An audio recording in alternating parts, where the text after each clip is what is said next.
अपने छोटे छोटे बच्चों को लिए वो चिड़िया घने पेड़ में बैठी हुई थी। यहाँ उसका घोंसला बहुत सुरक्षित था। हरियाली तोती वहाँ आती है। चिड़िया चिड़िया, मैं आपकी माँ वाले जंगल से आई हूँ। आपकी माँ को तेज बुखार है, वो आपको बुला रही है। ये सुनकर चिड़िया रोने लग जाती है।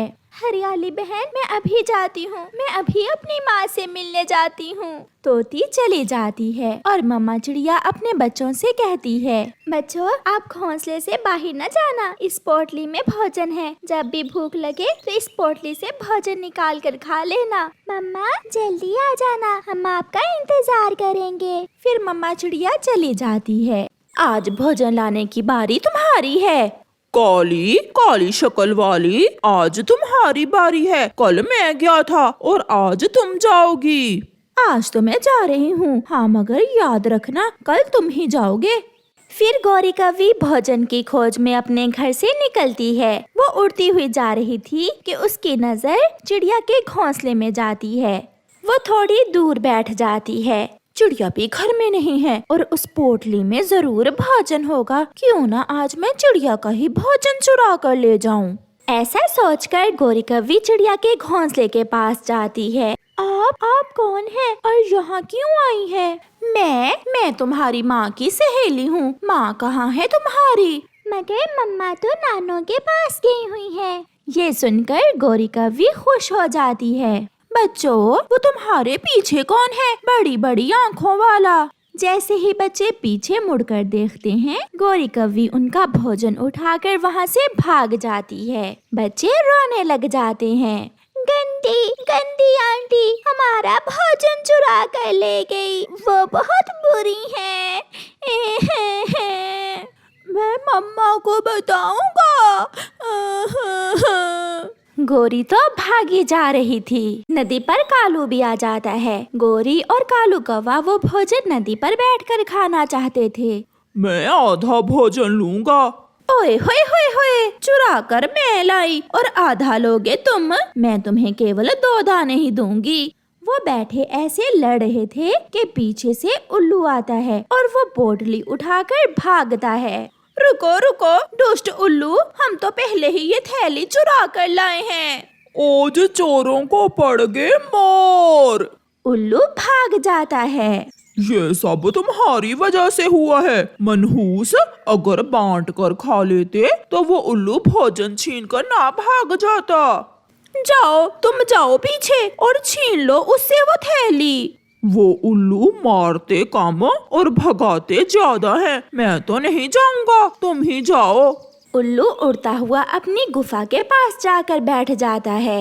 मेरी गुलाबो बाहर आओ, देखो मैं क्या लाया हूँ तुम्हारे लिए। उल्लू की पत्नी भी वहाँ आ जाती है। इस थैली में तो कोई बहुत स्वादिष्ट चीज होगी। ये थैली मैं काले कौवों से छीन कर लाया हूँ।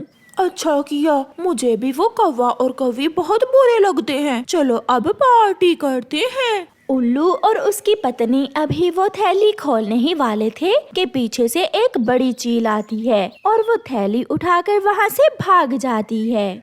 उल्लू जी, मेरे पति जी, पीछा करो उसका, छीन लो उस चील से वो भोजन की थैली। पत्नी जी, मुझे मरने का कोई शौक नहीं है। वैसे भी चोरी का माल था, मैं कौन सा मेहनत से कमा कर लाया था ये भोजन। बड़ी चील अपने पंजों में वो थैली लिए जा रही थी और सोच रही थी, कई दिनों से मांस नहीं मिला, आज मैं ये दाना खाकर ही पेट भर लूंगी। सामने से एक उससे भी बड़ी चील आ जाती है और उसे आसमान में ही रोक लेती है। ये थैली तो मुझे दे दो। ऐसे कैसे दे दूं, ये मेरी है। इसी बात पर दोनों में लड़ाई शुरू हो जाती है। दोनों आपस में लड़ती हैं और छोटी चील के पंजों से वो थैली नीचे गिर जाती है और वो थैली सीधी जाकर चिड़िया के घोंसले में गिरती है।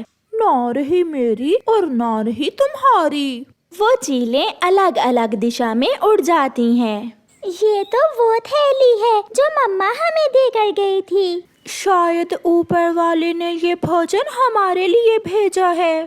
फिर वो दोनों बहन भाई वो थैली खोलकर भोजन खाने लगते हैं। इसलिए तो कहते हैं कि कोई किसी के हिस्से का दाना पानी नहीं छीन सकता, क्योंकि ऊपर वाला बेहतर न्याय करने वाला है। हलवाई मिठाई बना रहा था। ग्राहक स्वादिष्ट स्वादिष्ट मिठाइयाँ लेकर खा रहे थे। थोड़ी दूर एक पेड़ पर बैठा हुआ कौवा और उसकी पत्नी गोरी कौवी ये सब बहुत हैरानी से देख रहे थे। एक कागज का टुकड़ा देते हैं सब और बदले में हलवाई उन्हें मिठाई दे देता है। कालू, वो देखो सामने एक गत्ते का टुकड़ा पड़ा है। मैं भी वो गत्ते का टुकड़ा इंसान को देकर मिठाई लेती हूँ। फिर गोरी कौवी जमीन पर गिरा हुआ गत्ते का टुकड़ा उठाकर हलवाई के पास जाती है। चाचा जी, ये ले कागज और मुझे भी मिठाई दे दें। कवि, पागल कवि, मैं कोई बेवकूफ नहीं हूँ जो इस कागज के बदले में तुम्हें मिठाई दे दूं। कालू कौवा भी वहाँ आ जाता है। सारे ग्राहक भी तो आपको एक कागज का टुकड़ा ही देकर जाते हैं और आप उन्हें मिठाई दे देते हैं, तो फिर हमें क्यों नहीं? वो रुपए हैं, पैसे हैं पैसे, वो कोई आम कागज नहीं है। हम इंसान पैसों के बदले में ही हर चीज देते हैं और पैसों से ही हर चीज लेते हैं। ये सुनकर कौवा और कौवी हैरान हो जाते हैं। चाचा जी, हमें ये पैसे कहाँ से मिलेंगे? जाओ कोई काम धंधा करो और बदले में मिलेंगे तुम्हें पैसे, फिर आना मिठाई लेने।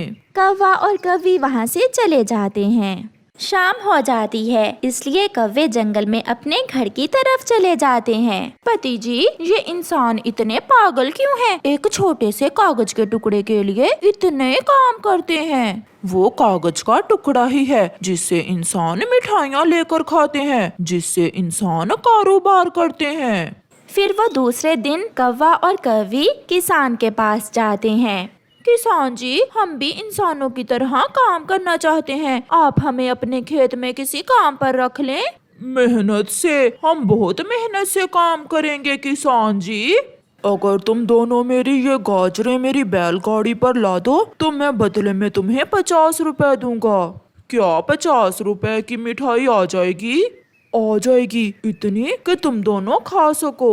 फिर कौवा और कौवी काम पर लग जाते हैं। कालू, मैं तो थक गई हूँ, ये गाजरें तो खत्म होने का नाम ही नहीं ले रही। बहुत मुश्किल से वो आधी गाजरें ही रख पाते हैं और थक जाते हैं। जल्दी करो कौवो, मुझे घर भी जाना है। किसान जी, ये तो बहुत मुश्किल काम है। पैसे ऐसे ही नहीं मिलते, खून पसीना एक करना पड़ता है, मेहनत करना पड़ती है। फिर शाम तक कौवा और कौवी किसान की सारी गाजरें उठा उठा कर बैलगाड़ी पर लाद देते हैं। किसान जी, हो गया काम, अब जल्दी से हमें हमारी मजदूरी दे दें। फिर कौवा और कौवी किसान से 50 रुपए लेकर सीधे हलवाई के पास जाते हैं। ये लो हलवाई चाचा, अब तो दोगे ना हमें मिठाई? हाँ, ऐसे कागज से मिलती है मिठाई। हलवाई कौवों से 50 रुपए लेकर उन्हें मिठाई दे देता है। कौवे वो मिठाई किसी अच्छी जगह पर बैठकर खाना चाहते थे, इसलिए कौवे वो मिठाई लेकर नदी के पास चले जाते हैं। मैंने ज्यादा काम किया था, इसलिए ज्यादा मिठाई मैं ही खाऊंगी। मैंने ज्यादा काम किया था, गाजरें उठा उठा कर मेरी तो कमर टूट गई है। वो आपस में लड़ रहे थे कि वहाँ कबूतर आ जाता है। क्यों लड़ रहे हो कौवे और कौवी? फिर कौवी कबूतर को बताती है, ये मिठाई लेने के लिए हमने किसान के खेत में काम किया, मैंने ज्यादा काम किया और मैं मिठाई भी ज्यादा लूंगी। तो ये बात है, अगर तुम कहो तो मैं ये मिठाई तुम दोनों में बराबर बांट देता हूँ। कौवे मान जाते हैं। तुम दोनों अपनी आंखें बंद करो और जब मैं कहूँ तो आंखें खोलकर जिसके सामने जितनी मिठाई हो वो खा ले। फिर कौवे अपनी आंखें बंद करते हैं और कबूतर चुपके से वो मिठाई लेकर वहाँ से भाग जाता है। कबूतर, खोल लूँ आंखें? कबूतर, बोलो भी, मैं थक गई हूँ। गोरी, कबूतर नहीं है और मिठाई भी नहीं है, हम लुट गए। वो गंदी आंखों वाला हमारी मेहनत से कमाई हुई मिठाई लेकर भाग गया, इससे तो अच्छा था हम खुद ही बांट लेते। चलो गोरी, अब फिर से चलें किसान के खेत में काम करने। नहीं कालू, मैं दाना ही खा लूंगी, वो कागज का टुकड़ा तो बहुत मुश्किल से मिलता है।